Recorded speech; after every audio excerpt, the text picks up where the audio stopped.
Saudações, seres curiosos. É uma honra tê-los aqui novamente, explorando os cantos mais obscuros do nosso canal. No vídeo que lhes trago hoje, mergulharemos nas profundezas do desconhecido. Apresento-lhes o conto de uma entidade insondável. Um relato tecido por ninguém menos que o mestre do terror cósmico, H.P. Lovecraft. Não se esqueça de deixar o seu like e se inscrever no canal. Sem mais delongas, permitam-me conduzi-los através das sombras de Nyarlathotep.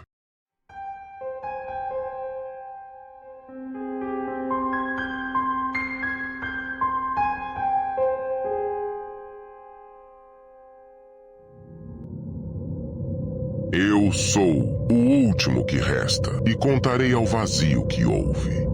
Não me recordo distintamente quando começou, mas foi meses atrás. A tensão geral era horrível. A uma época de revolta política e social, juntara-se uma estranha e crescente apreensão de medonho perigo físico, um perigo difundido e abrangente, um perigo tal como apenas podia ser imaginado nos mais terríveis fantasmas da noite. Recordo-me que as pessoas erravam de um lado para o outro com faces pálidas e preocupadas, e sussurravam avisos e profecias que ninguém ousava repetir ou admitir a si próprio que ouvira. Uma sensação de culpa monstruosa pairava sobre a terra, e para fora dos abismos, entre as estrelas, sopravam correntes gélidas que faziam os homens tremer em lugares escuros e solitários. Existia uma alteração demoníaca na sucessão das estações. O calor de outono persistia de forma alarmante, e todos sentiam que o mundo, e talvez o universo, tinham passado do controle de deuses ou forças conhecidos para aquele de deuses ou forças que eram desconhecidos. E foi então que Nyarlathotep saiu do Egito. Quem ele era, ninguém conseguia perceber, mas ele era do velho sangue nativo e parecia um faraó. Os felás ajoelharam-se quando o viram.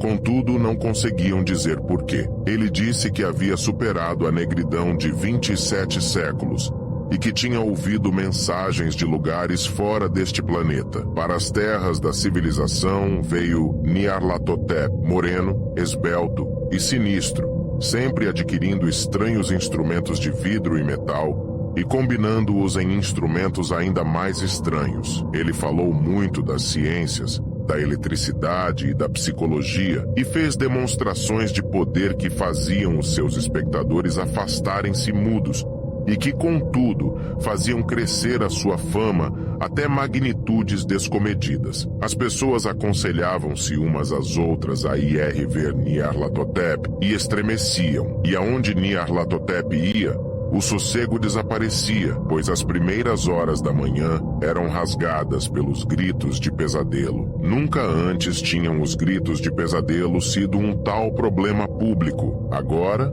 os homens sábios quase desejavam que pudessem proibir o sono durante as primeiras horas da manhã, de maneira a que os guinchos de cidades pudessem perturbar menos horrivelmente a compassiva lua pálida, enquanto brilhava em águas verdes deslizando por baixo de pontes e velhos campanários caindo em pedaços contra um céu doentio. Lembro-me de quando Nyarlathotep chegou à minha cidade, a grande, a velha, a terrível cidade de crimes inumeráveis. O meu amigo havia me falado dele e da fascinação impulsiva e encantamento das suas revelações, e a ânsia de explorar os seus derradeiros mistérios queimou dentro de mim. O meu amigo disse que eram horríveis e impressionantes para além das minhas mais febris imaginações, e o que foi projetado numa tela no quarto escurecido profetizou coisas que ninguém exceto Nyarlathotep ousava profetizar, e no crepitar das suas faíscas foi levado dos homens aquilo que nunca tinha sido levado antes, e que não obstante se revelava apenas nos olhos. E eu ouvi sugerido no estrangeiro que aqueles que conheciam Nyarlathotep contemplavam visões que outros não viam. Foi no outono quente que atravessei a noite com as multidões inquietas para ver Nyarlathotep. Ao longo da noite abafada e subindo os intermináveis degraus até ao quarto sufocante. E sombreadas numa tela, vi formas encapuçadas entre ruínas, e malévolas faces amarelas espreitando por detrás de monumentos caídos. E eu vi o mundo batalhando contra a negridão, contra as ondas de destruição vindas do espaço último, rodopiando, agitando-se, lutando em redor do sol que escurecia e esfriava. Então as faíscas dançaram assombrosamente em volta das cabeças dos espectadores, e cabelos eriçaram-se enquanto sombras mais grotescas do que posso contar apareceram e se agacharam sobre as cabeças. E quando eu, que era mais frio e científico que os restantes, resmunguei um protesto trêmulo sobre embuste e eletricidade estática, Nyarlathotep mandou-nos a todos para fora, pelos degraus atordoados até as ruas de meia-noite, úmidas, quentes, desertas. Gritei em voz alta que não tinha medo, que eu nunca poderia ter medo, e outros gritaram comigo para encontrar conforto. Juramos uns aos outros que a cidade estava exatamente na mesma, e ainda viva. E quando as luzes elétricas começaram a enfraquecer, amaldiçoamos a companhia inúmeras vezes, e rimos das caretas embaraçosas que fizemos.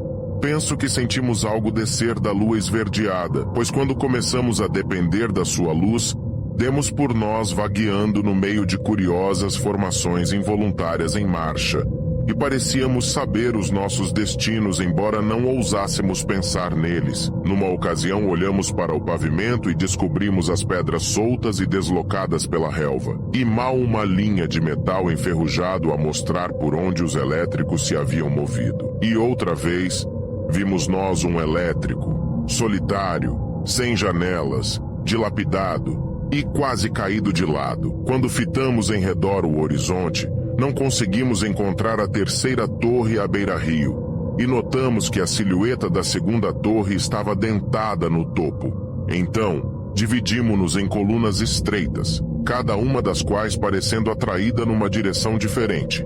Uma desapareceu por uma apertada viela para a esquerda, deixando só o eco de um chocante gemido. Outra marchou por uma entrada de metro obstruída por ervas daninhas abaixo, uivando com gargalhadas que eram loucas. A minha própria coluna foi sugada rumo a terreno aberto, e presentemente eu sentia um frio que não era do outono quente, pois enquanto nós caminhávamos silenciosamente pelo pântano escuro, vimos em nosso redor a infernal cintilação lunar de neves malignas. Inexplicáveis neves sem rasto eram varridas para longe numa só direção, onde se estendia um golfo tornado ainda mais negro pelas suas paredes reluzentes. A coluna parecia mesmo muito magra à medida que caminhava ensonada e pesarosa para dentro do golfo. Eu fiquei para trás, pois a fenda negra na neve verde iluminada era assustadora, e pensei ter ouvido as reverberações de uma inquietante lamúria quando os meus companheiros desapareceram. Mas o meu poder para ficar era débil, como se chamado por aqueles que tinham ido antes.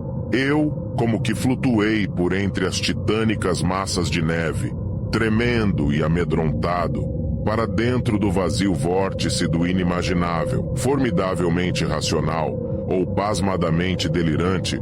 Só os deuses que eram podem dizer, uma adoentada e sensível sombra contorcendo-se em mãos que não são mãos, e arrastada rodopiando cegamente por horríveis meias-noites de criação pútrida, cadáveres de mundos mortos com chagas que foram cidades, ventos sepulcrais que roçam estrelas pálidas e as fazem tremeluzir ao de leve, para além dos mundos fantasmas vagos de coisas monstruosas, colunas semi-vislumbradas de templos não santificados que jazem sobre pedras sem nome debaixo do espaço e se erguem alcançando estonteantes vácuos sobre as esferas de luz e escuridão. E por este revoltante cemitério do universo, o abafado e enlouquecedor bater de tambores, e fina e monótona lamúria de flautas blasfemas, vinda de inconcebíveis e não iluminadas câmaras além do tempo.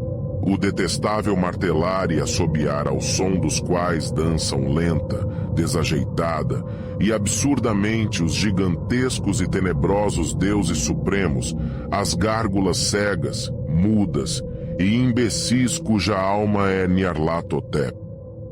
Obrigado pela sua presença. Até a próxima.